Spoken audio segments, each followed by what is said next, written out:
question I would like to ask.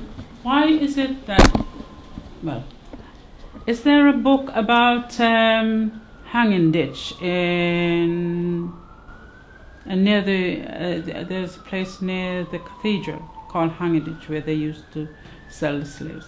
Is there any history about that written any place in Manchester? No, I've read a book called Hidden Manchester where it talks about Hanging Ditch because it's now under the ground, I believe. Part of it is on top of the ground. It's now. You can see it. Yes, you can see part of the structure is still there. It's been refurbished and made into a cafe or restaurant. But is the history beyond that? Not that I mean, I'm sure there's books that do exist. I'm sure that the Central Library in Manchester probably have books, but whether it's explicit that was the place that slaves were sold. That was the place. Yeah, but whether they make that explicit in the books, then I wouldn't know, because it's not something I knew. I've never. Did you know? No, that's the. Because it's not the sort of thing that they probably want everyone to know. Well, that is why I'm asking. Yeah. So that no, other but people. not that we know. I that story was told to me, well over 40 odd years, right. But it hasn't surfaced as to where the slaves were auctioned from there to go to the Caribbean or down the canal way.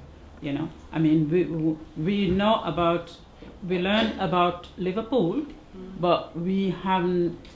There isn't the links between Manchester, say, because that's one of the things that again I was going to actually ask was in the ports. So you hear about Bristol and Liverpool and places like that having auction areas where people were auctioned, but in the hidden history of Manchester. Is there anywhere, it's the first time I'm hearing of this place as well, so it's quite interesting that there was a place that actually slaves were sold from in Manchester. It would be and quite... the place is called Hanging Ditch. Hanging Ditch, and that is where the Manchester Cathedral is? Yes. So would the cathedral itself have that information, would you think? Maybe. I think there should be archive material somewhere in the city, maybe even with the council that describes if it was used for that, if that trade was going on as well, because there would have been maybe transactions between Liverpool and Manchester businessmen, because it would have been Liverpool merchants who would have been bringing slaves up the Mersey in their ships. Because what I've heard is it was a bridge. Legally in Britain,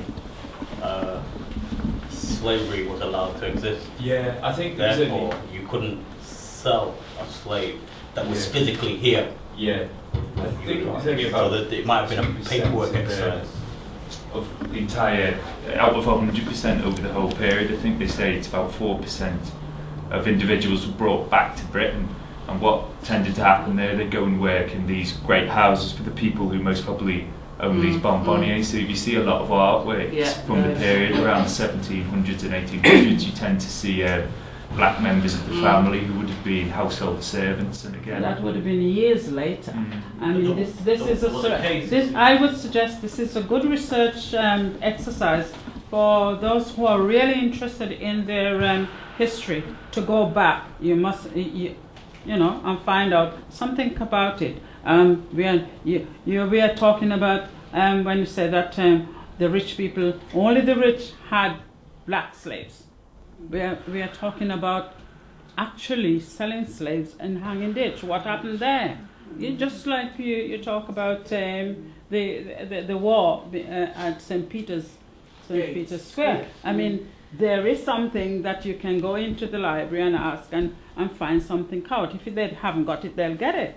So it's how much and how far back you want to go, not dating later. I've been trying to talk with some of the local historians and some of the people based in museums and the universities, trying to really persuade them that it's a book that needs to be written.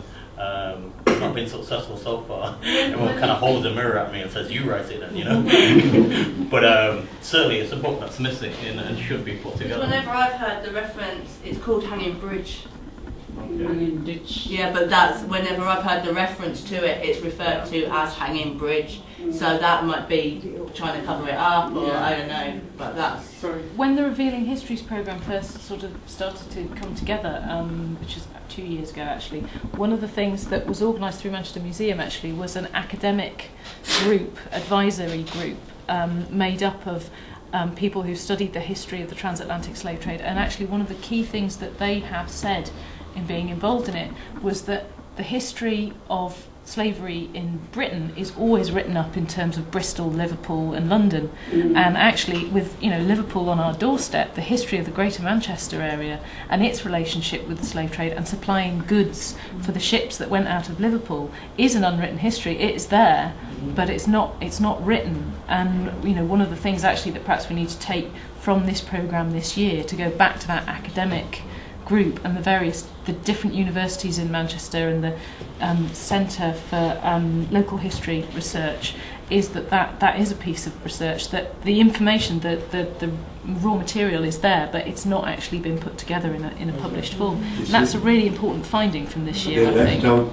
It's not only Manchester, it was Lancaster too. Absolutely, yeah. But it's the northwest. everybody talk about Liverpool and Liverpool and Manchester. They don't talk about Lancaster. Yet Lancaster has actually just put up, I think that they've actually just acknowledged it, and they've acknowledged it by a piece of artwork that has actually been now put up to say that we acknowledge that the trade actually took place there as well. I'm trying to think of the artist so Kevin, who was actually involved in the exhibition and was one of the curators. I said it right, okay. One of the curators who actually put that exhibition together that we saw at the Whitworth Gallery has actually made a piece of artwork that is now representing a bit like how people have said there needs to be something that in Manchester as well that commemorates the slave trade. Len was saying at the Museum of Science and Industry that he had been commissioned to write a poem that would be interweaved into a sculpture that was going to be placed in the City of London, which was a similar commemoration. So, sugarcane. Yeah, that's right. But it is in Manchester coat of arms too. The ship, so it's there marked up, so you can't deny it. Right, I'm going to actually draw it all to a close now, but we just want to take this opportunity to thank the museum and the art gallery for coming down and showing us the artefacts. I thank you all for actually coming in your holiday and in your GCSE year and your AS years to come and actually respond to the artefacts that have actually been brought here. Thank you very much. You're a brilliant, talented and wonderful group, and I think you're great.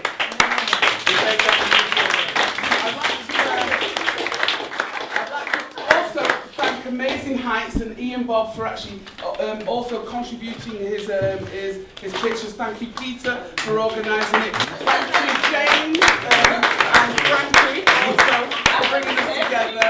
And thank you to the museums and the art gallery.